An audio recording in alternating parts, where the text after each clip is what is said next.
আপনি আচরি ধর্ম জীবের শিখায়, সেই সেই সিদ্ধান্ত গীতা ভাগবতে কয়। একটা জিনিস জানতে হবে মা, কাউকে কিছু বলার আগে, কাউকে কিছু উপদেশ করার আগে আস্তে আস্তে নিজেকে সেই আচরণটি গ্রহণ করতে হবে। আপনি আচরি ধর্ম জীবের শিখান, শুধু উপদেশ বা বাক্য দ্বারা কাউকে বললে সম্ভব না। আমার পতিত পাবন গৌর সুন্দর, আমরা অনেকেই বলে থাকি তিনি নাম এনেছেন।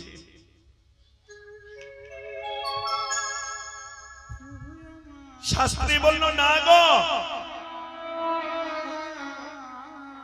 তিনি যে নাম এনেছেন এটা নাম সর্বযুগেই আছে।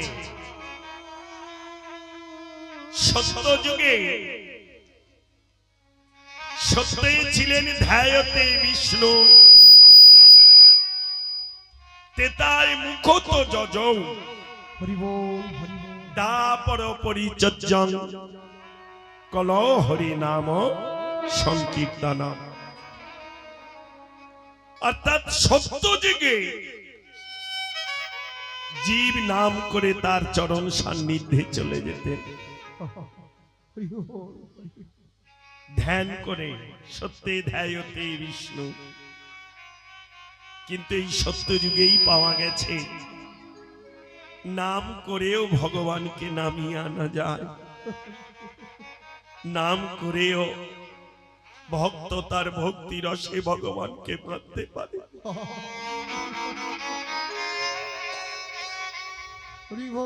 তার প্রমাণ হিরণ্যকশিপুরের পুত্র প্রহ্লাদ।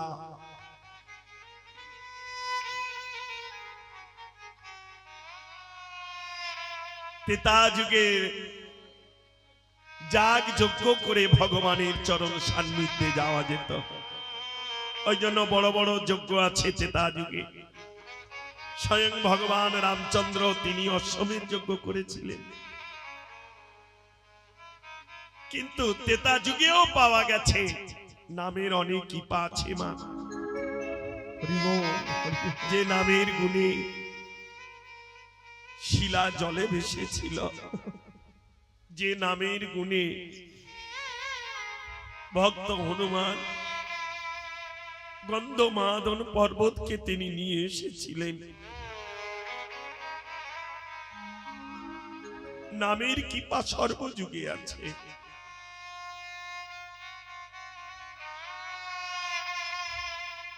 দাপর যুগেও নামের কৃপা পাওয়া গেছে মা।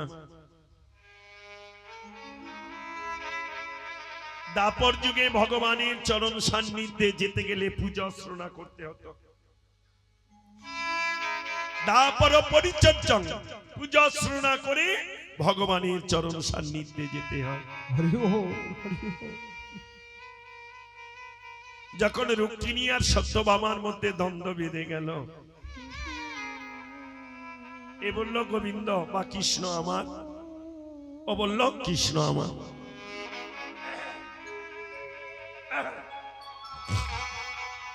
দ্বন্দ্ব বেঁধে গেল।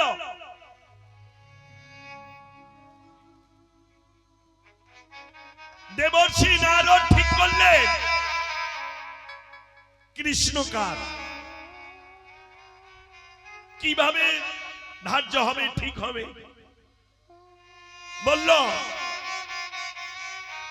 কৃষ্ণ হলো সর্বশক্তিমান, সেই কৃষ্ণকে পাল্লার একদিকে রাখা হবে, আর একদিকে কৃষ্ণকে অলংকার বস্তু দিয়ে যে হালকা করতে পারবে কৃষ্ণ তার হয়ে যাবে। রুক্মিণী মনে মনে ভাবলাম আমি তো রাজার মেয়ে, এক মুহূর্ত সময় লাগবে না আমার কৃষ্ণকে নিতে। লক্ষ্য করো মা, বৈষ্ণব জগৎ বলল অগ গোবিন্দকে পেতে গেলে সর্বপ্রথম তাকে আভিজাত্য অহংকারকে ত্যাগ করতে হয়। অভিমানং সুরাপানং, অভিমান যার যতদিন হৃদয়ে থাকবে সে ভগবানকে কাছে পেয়েও তার সেবার যোগ্য হয়ে উঠতে পারবে না। ভগবান সবার দ্বারে আসে, সবাইকে কৃপা করে, কিন্তু দুর্ভাগ্য আমরা আপন অহংকারে মত্ত হয়ে নিজেকে বড় ভেবে কখন যে তাকে হারিয়ে ফেলি নিজেরাই জানি না। আস্তে মায়েরা, তোমরা সামনে বসে এরকম করলে হবে না। ঠাকুমা তোমার নাতি, শান্ত করো, না করলে যার জিনিস তার কাছে দিয়ে এসো, রাগ করবে না।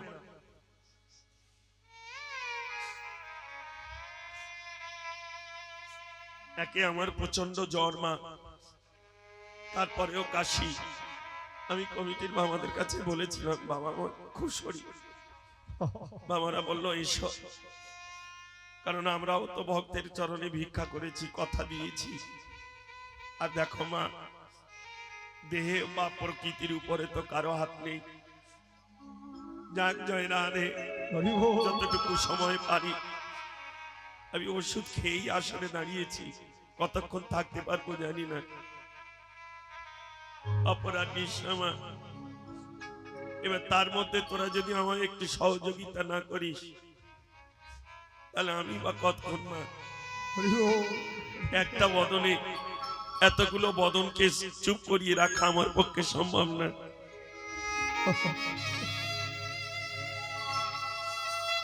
রাধে রাধে মা, অপরাধ নিঃসমা। কীর্তন বড় উচ্চাঙ্গের সম্পদ গো, সবাই পেয়েও ধরে রাখতে পারে না মা।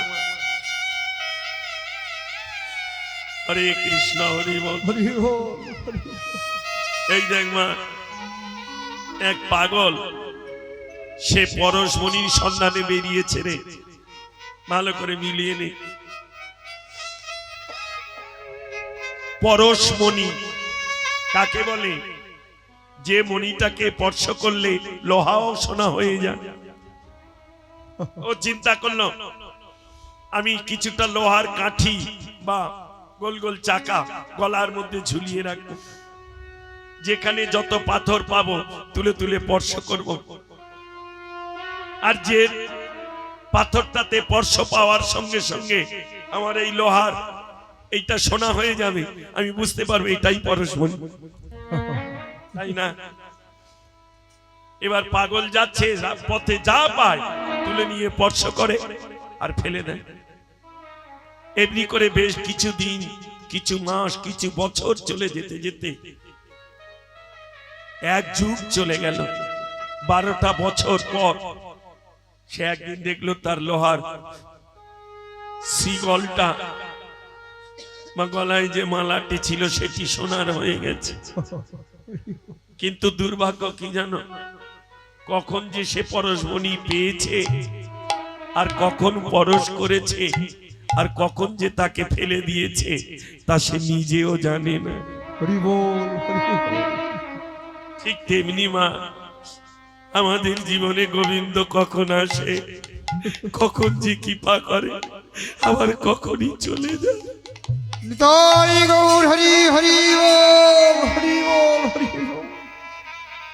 কারণ আমরা হচ্ছি জ্ঞান পাপিত, পরে বুঝতে পারি, কিন্তু তাকে ধরে রাখার মতো শক্তি বা ক্ষমতা বা ভজন আমাদের নেই মা। তবে শান্ত হলো প্রথম সিঁড়ি, এই সিঁড়িটাই পিছল ভারী। জীবনে শান্ত না হলে কোনো বস্তুকে আপন করে ধরা যায় না মা। শান্ত হও। সে রান্না করতে গেলেও নিজেকে শান্ত হতে হয়। যে কোনো কর্ম করো নিজেকে শান্ত হও। দেখেন না মায়েরা অনেক সময় বলেন না, আরে তুই এত চঞ্চল কেন? হ্যাঁ, আবার কোন কোন মা আছে কর্ম কম করে কিন্তু কত শান্ত, কত ধীর। রাগ করবে না মা, শান্ত হতে হবে। শান্ত না হলে তাকে যে আপন করে সেবা করা যায় না।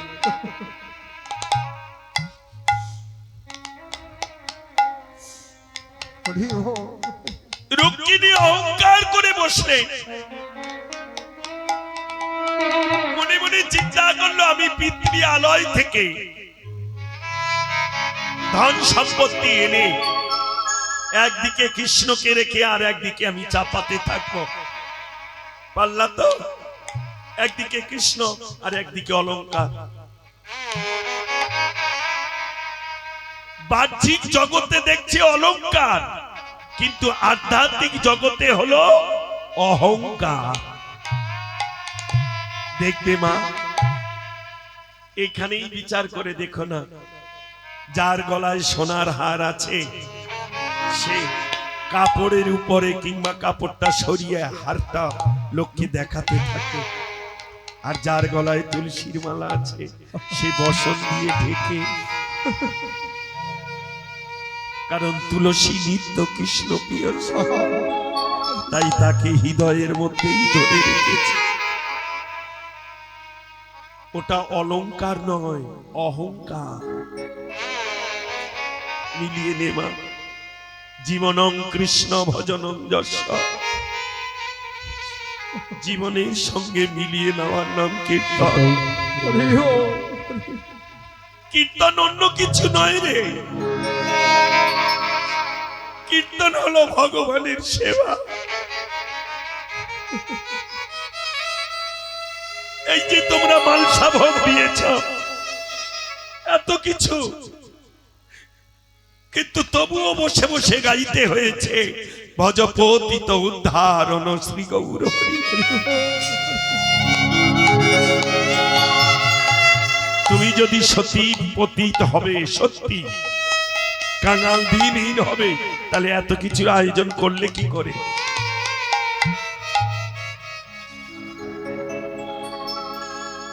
মালসা, একটা মালসা নিবেদন করতে সাজাতে তো কম খরচ নয় মা। এখন 250-300 প্রায় 400 টাকা পড়ে যায়, তাই না? কিন্তু তবুও কাঁদছ আমি পতি। তুমি ছাড়া যে জগতে আমার আপন বলে আর কেউ নেই। বাহ্যিক জগতে হয়তো আমি ভিক্ষা করে কিংবা দেনা করে বা ঋণগ্রস্ত হয়ে তোমার বাইরের সেবাটা দিতে পেরেছি, কিন্তু অন্তরে যদি তোমার চরণে শ্রদ্ধা ভক্তি না থাকে, প্রেম ভক্তি অনুরাগ না থাকে,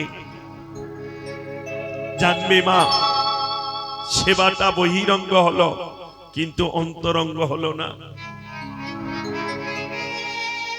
তেমনি রুক্মিণী সকল অলংকার এক এক করে চাপাতে লাগলেন।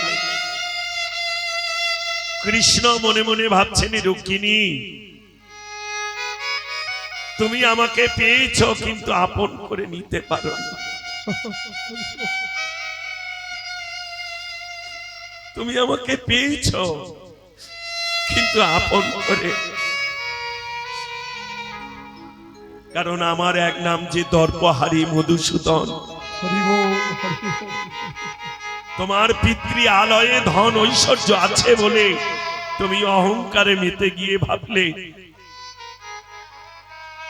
শক্তিমানকে আমি হালকা করে দেব। তুমি কি জানো না, বাল্যকালে 7 দিন 7 রাত আমার কনিষ্ঠ অঙ্গুলিতে গিরি গোবর্ধনকে ধারণ করে রেখেছিলাম। আর সামান্য ওই কটা অলংকার, তার সঙ্গে অহংকার দিয়ে তুমি আমাকে হালকা করতে চাও?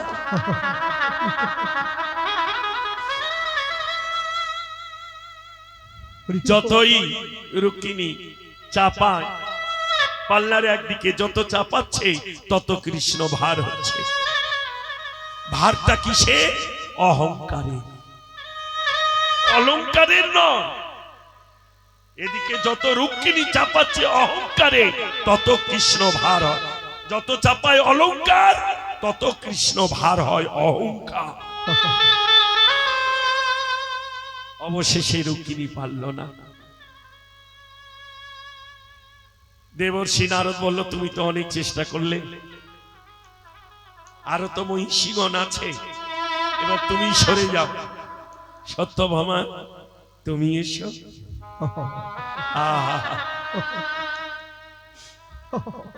কি আছে আর কিবা দেব,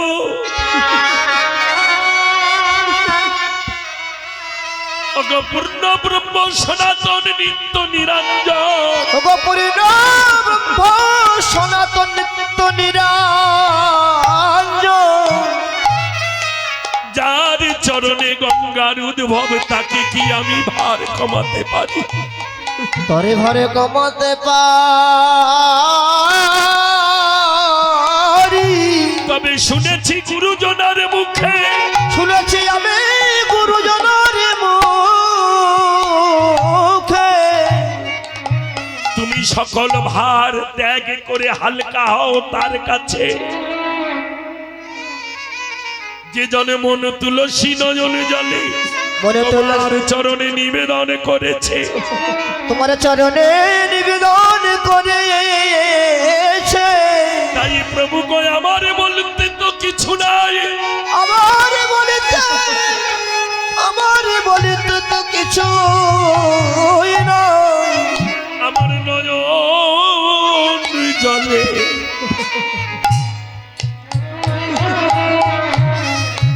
তোমায় জানায় দিলাম, আমার নয়ন জলে জানাই দিলাম। আমার নয়ন জলে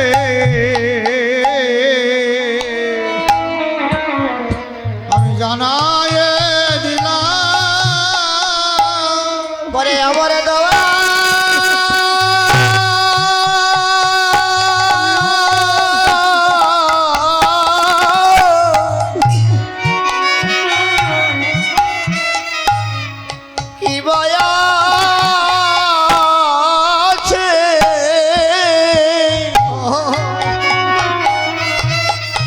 আমার নয়ন জলে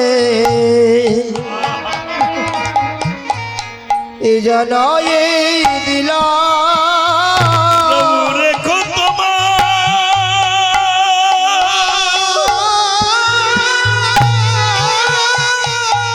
হরি বল হরি বল। তোমার চরণ তলে নয়ন জলে জনই দিলাম। রেখো তোমার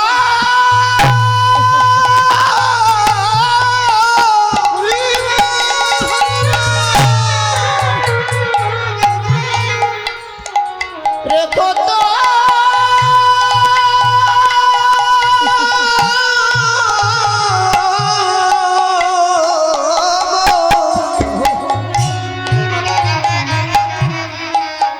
চরণ তলে নয়ন জলে আমি জানাই দিলাম। বলো তুমি বিনি অভাগিনীর আর কে আছে? নয়ন জলে জানাই দিলাম। বলে তুমি বিনে বলে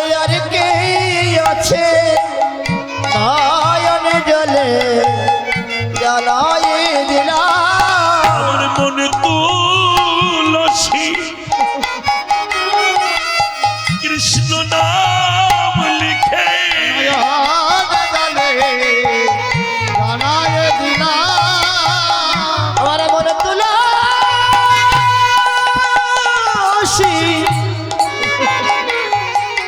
কৃষ্ণ নাম লিখে নয়ন জলে জানায় দিলাম তুলসী